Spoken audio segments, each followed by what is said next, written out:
আল্লাহর নবী সাল্লাল্লাহু আলাইহি ওয়াসাল্লামের সুন্নাতের মধ্য থেকে এমন কিছু সুন্নাত পাওয়া যাবে যেগুলো সমাজ থেকে বিদায় হয়ে যাবে।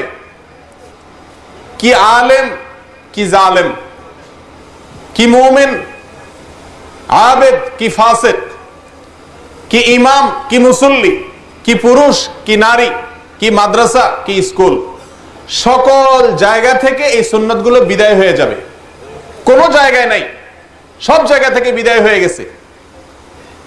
এরকম কিছু সুন্নাত নবী করিম সাল্লাল্লাহু আলাইহি সাল্লামের আছে। এই সুন্নাতগুলোর মধ্য থেকে 4-5টি সুন্নাত আপনাদের সামনে ইনশাআল্লাহ আজকে আলোচনা করব। তার আগে একটি হাদিস আপনাদের সামনে আমি পড়েছি, সেটির বাংলা করে শুনাই। হাদিসটিতে নবী করিম সাল্লাল্লাহু আলাইহি ওয়াসাল্লাম ইরশাদ করেছেন, বেলাল ইবনুল হারিস রাদিয়াল্লাহু তাআলা আনহুকে, তিরমিজিতে বর্ণিত। আল্লাহর নবী সাল্লাল্লাহু আলাইহি ওয়াসাল্লাম ইরশাদ করেন, মান আহইয়া সুন্নাতাম মিন সুন্নতি ক্বাদ উমিতাত বাদি, যেই ব্যক্তি আমার মৃত্যুর পরে কোন সুন্নাতকে জিন্দা করবে, আমার মৃত্যুর পরে বিলুপ্ত হয়ে গেছে, মারা গেছে। হাদিসের ভাষা হলো ক্বাদ উমিতাত বাদি, আমার পরে মেরে ফেলা হয়েছে এরকম কিছু সুন্নাত থাকবে আমার ইন্তেকালের পরে। সেরকম কিছু সুন্নাতকে যদি কেউ জিন্দা করে, কোন একটি সুন্নাতকে যদি কেউ জিন্দা করে, মান আহইয়া সুন্নাতাম মিন সুন্নতি ক্বাদ উমিতাত বাদি, আমার দুনিয়া থেকে বিদায়ের পরে সুন্নাত সমূহের মধ্য থেকে যে সুন্নাতগুলোকে মেরে ফেলা হয়েছে, উমিতাত আমাতা ইউমিতু, ইমাতাতুন মানে মেরে ফেলা, আর মাতা ইয়ামিতু ইয়ামুতু মাউতান মানে মরে যাওয়া। সুন্নাত মরে যায় নাই, সুন্নাতকে মেরে ফেলা হয়েছে। মানে কি ভাই? একটা সুন্নাত মরে গেছে আর একটাকে মেরে ফেলা হয়েছে, মানে কি? পার্থক্য কি? সমাজের মানুষেরা সেটার আলোচনা না করতে না করতে ওটাকে মেরে ফেলেছে। কথা বুঝে আসছে? মেরে ফেলার অর্থ হলো ওইটাকে বিলুপ্ত করে ফেলা হয়েছে। সমাজ থেকে ওই সুন্নাতের আলোচনা, ধ্যান, ধারণা, জ্ঞান, আলোচনা, আমল সবকিছু বিলুপ্ত হয়ে গেছে। এরকম সুন্নাতের মধ্য থেকে কেউ যদি আমার একটি সুন্নাতকে জিন্দা করে, কি করে? জিন্দা করে। ওই সুন্নাতটাকে যদি জীবিত করে, ওই সুন্নাতকে যদি পুনর্জীবিত করে, পুনরায় সমাজে যদি সেটাকে প্রতিষ্ঠা করে, সমাজে যদি সেটাকে পুনরায় চালু করে, ভাই নবী করিম সাল্লাল্লাহু আলাইহি সাল্লামের সুন্নাতকে সমাজে বিলুপ্ত হওয়া সুন্নাতকে পুনর্জীবিত করা, পুনরায় সেটাকে চালু করার উপায় কি? কিভাবে করতে পারে বলেন তো, কিছু আইডিয়া? জি, 1 নম্বর হলো নিজে কি করবে? ওই সুন্নাতের উপরে আমল শুরু করবে, এই নিয়তে যে আমি নিজে করছি, আমার দেখা দেখা যারা জানে না এই সুন্নাতটা সম্পর্কে তারাও আমল করবে। 1।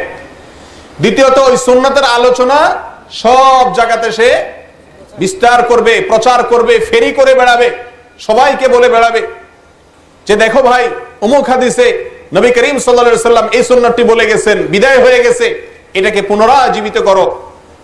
অন্যদেরকে আহ্বান করবে, নিজে আমল করবে। এভাবে করে করে তার সকল চেষ্টা প্রচেষ্টাকে সে ব্যয় করে ওই মরা সুন্নাতটাকে সমাজে আবার খাড়া করার, জিন্দা করার চেষ্টা করবে। যদি এরকম কেউ করে, তার জন্য কি ওয়াদা? ফাইন্না লাহু মিনাল আজরি মিসলা মান আমিলা বিহা মিন গায়রি আন ইউনকাস মিন উজুরিহিম শাইআ। তো এই ব্যক্তি তার দেখা দেখা বা তার চেষ্টার কারণে যত মানুষ আমল করবে ওই সুন্নাতের উপরে, তাদের সবাই সওয়াব যা তারা পাইতো সেটা তো তারা পাবেই পার্সোনালি।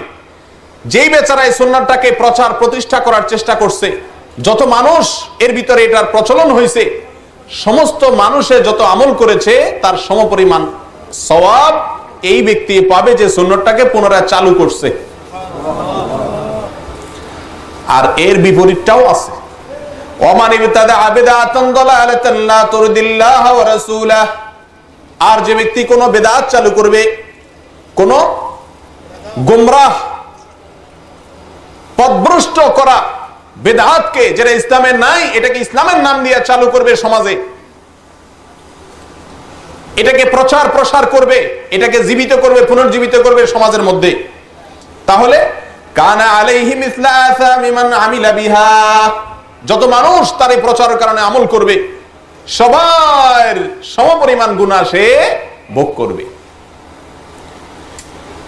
লা ইয়ানকুসু যালিকা মিন আওজারিন নাসি শাইআ, তাই বলে যারা তার প্রচারের কারণে এই বেদাতে লিপ্ত হয়েছে তাদের গুনাহ মাফ নাই, তাদেরটা তো আছেই। এই ব্যক্তি সবার সমপরিমাণ গুনাহের ভাগী হবে। আল্লাহ আমাদের হেফাজত করেন।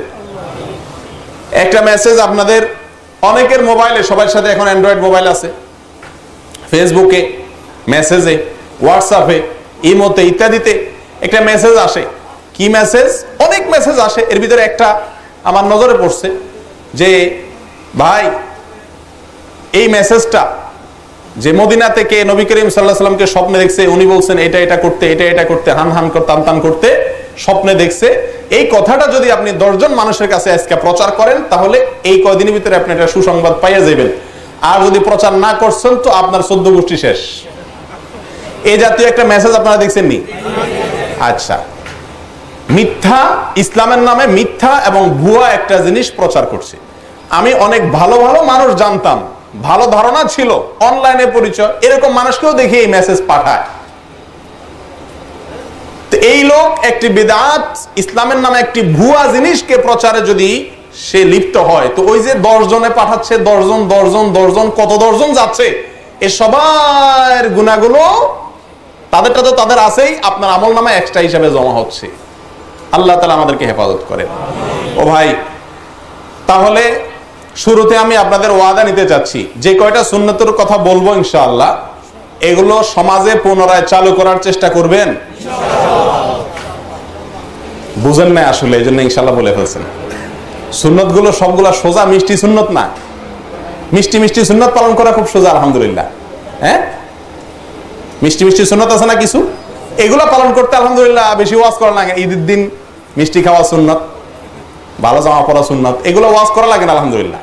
আমি যে সুন্নতগুলো বলবো এত সহজ না ভাই, বহুত কঠিন, সমাজে কেউ করে না।